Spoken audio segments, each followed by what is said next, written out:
Hey guys, this is Timothy218 and today I'm going to do a review of Assassin's Creed 3 and I just completed the game today. I know it's been out for about 2 weeks now, I think, 3 weeks, but I've been really concentrating not just on the story but the main parts of the game, like the side missions and that sort of stuff, helping out the people.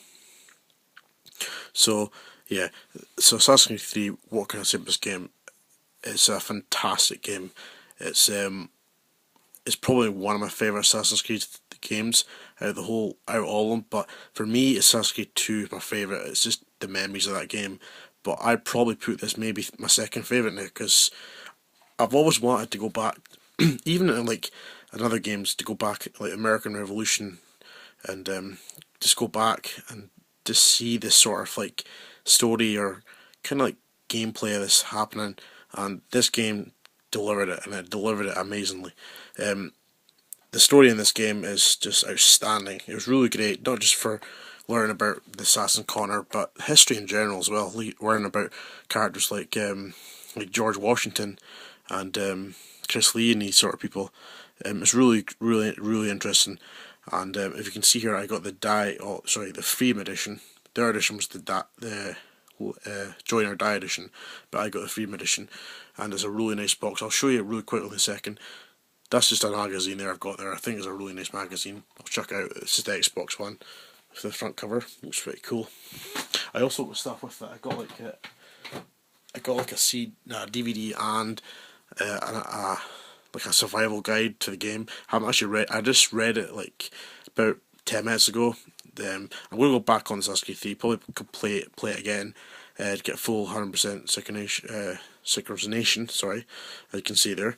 Pretty interesting stuff. There's maps and that, and that's just the full review on a disc, which is I will watch at a later time. But yeah, as I say, that's the Freedom Edition. If you want to go on my channel, you can check it out. It's got the really nice figure of Connor. Haven't actually taken it out yet. I'll take the box off. It's a really nice box. It looks like it's wooden, but it's not. It's like a really sturdy cardboard. Give us 2 seconds, guys. You can see there, I've not actually taken the figure out. It's pretty it's kind of delicate, but I don't want to take it out at all. This is steelbook inside George Washington's notebook, and you get like these special 2 art card things. Like, I'm actually gonna see if I can get two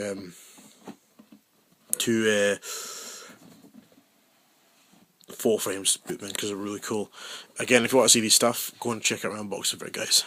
But as we get back to the game here, Assassin's Creed 3, yeah. So basically the story starts off. You're actually playing Connor's dad in this game, which is kind of weird. A lot of people, I've seen reviews of it. Some people were saying this. They actually thought, oh, this game's not gonna be great because what the story was. But this is what Assassin's Creed does. It delivers a great storyline, which this game has done. So yeah, so you play as him, and eventually, I'm not going to try to ruin the story here, guys, but or ruin it at all in this review.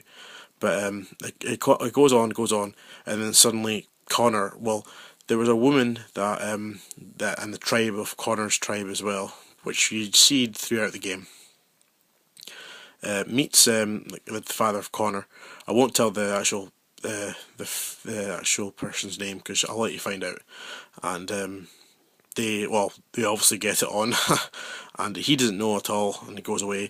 And then Connor, gets eventually 9 months down the line was born, and you get to play through his character even when he was young, to learn to hunt, to climb, to do all these stuff. It's really cool.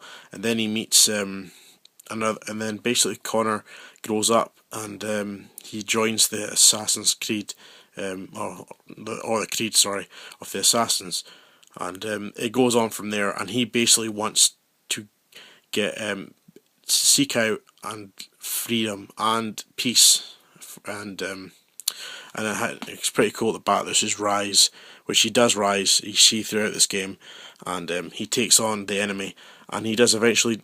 He does win the freedom, as we think, and yeah, the storyline was absolutely magnificent, guys. You've got to check this game out if you love your stories in these games. I'm a huge fan of Assassin's Creed, and I love the story of this game. Definitely want to play through it again. And of course, Assassin's Creed, you get the character Desmond, which is which obviously this is in in the Animus. He's taking part in these memories, but you see him in the actual real life, just taking part. He does go to different cities to try to find this energy just to make the Animus go in that.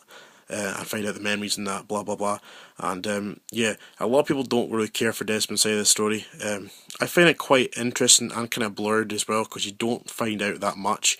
The ending, I'm not going to say anything about the ending for Desmond, but it is kind of weird. And again, it doesn't explain much. So there probably will be another Assassin's Creed game, but we have to find out what happens, and hopefully the answers will be delivered, and we can see actually what happens to Desmond and why and all that sort of stuff. And Connor as well, because I really want to see if he is going to be in the next Assassin's Creed game, because he was an absolute brilliant character in this game. Young and fearless, and wanted to deliver the freedom to his people and the people of other cities. The other cities in this game are Boston and New York. They were pretty good cities to play in. I love New York, going about the buildings and that. It's just kind of the same, but New York was bigger, I think, than Boston, I believe. And yeah, I love how there's animals in this game. You can hunt, you can take out like deer. There's foxes, there's badgers, there's rabbits, that sort of stuff. You can take it, hunt it, strip it down, and get the meat and the teeth, the bones, that sort of stuff, and sell it, which is pretty cool. And yeah, I like the introduction of weapons such as the bow, the pistol, there was a double barrel pistol in there. There's other ones as well, and the tomahawk. That was my favourite weapon in the game. And of course, you get the 2 famous blades back. So yeah, I'm pretty happy with the story, and I'm pretty happy with the game. And overall, guys, haven't really tried out the multiplayer yet, but I probably might. I'm not a fan of multiplayer for these kind of games. These games are story for me. That's how I play the hell out of them. And I've played about, I don't know how much roughly the storyline is. Just playing the missions, that's it. But I actually spent quite a lot in this game. I spent about 20 to 21 hours. That's playing the game, of course, completing it, and doing the side missions. Not all of them, but most of them. So I'd probably say about 16 hours, maybe 17 hours of the game. I think that's me trying to put it up in my head. But yeah, it's a good game. You get a lot of gameplay out with it. So yeah, guys, Assassin's Creed 3, I highly recommend you could try to play this game. It's going to be probably one of my favourite games of the year. I've just been playing this constantly. I mean, I got Halo 4 like 3 days before it came out, and I haven't even played Halo 4 yet, which is pretty mental, because I need to go and play it. I'm going to be playing Halo 4 probably tomorrow. I need to start playing that as soon as possible as well, because I'm really excited for that game as well. But Assassin's Creed 3 is my most anticipated game of the year, and a game I'd highly recommend everyone to play, especially fans of the series and gamers in general, guys. So I'm going to give Assassin's Creed 3, guys, a solid 9.5 out of 10, or 4.5 out of 5 if you want to say. I've given it that because it's amazing, everything's good, but I still need to play the multiplayer and all that to see how good it is and that, so I probably would give it a 10 out of 10, definitely, or 9 out of 10, out of that, but I'm going to give it a 9.5. It's just a brilliant game. Just the sort of stuff that I'm not going to give it a full 10 out of 10. There was some glitching, there, have to admit that, but they might fix it and give a patch out and download it and it'll be gone. But there was some stuff that was glitchy, like not like just in the backgrounds and that, you've seen it, and but it's a beautiful game to look at. But don't get me wrong about that. But there is some stuff like you see, like just some weird stuff like branches hanging off the ground. Some of the weapon like rifles are like in the air and all that, and then they fall down. So yeah, it's kind of weird, but it didn't really ruin the experience of this game, guys. I still highly recommend buying this game and playing it. So yeah, they probably will send out a patch, hopefully, so the people won't have to experience it. So guys, yeah, Assassin's Creed 3, 9.5 out of 10, or 9.5 out of 10 for me, guys. Must get. And yeah, thanks for watching this review, guys. If you've seen Assassin's Creed, played Assassin's Creed 3, and tell me your thoughts about it in the comments below. And if you've got reviews as well, you can link it to this video and other people can see it as well. So thanks for watching this review, guys, of Assassin's Creed 3, and I will catch you later. And thanks for watching. See ya.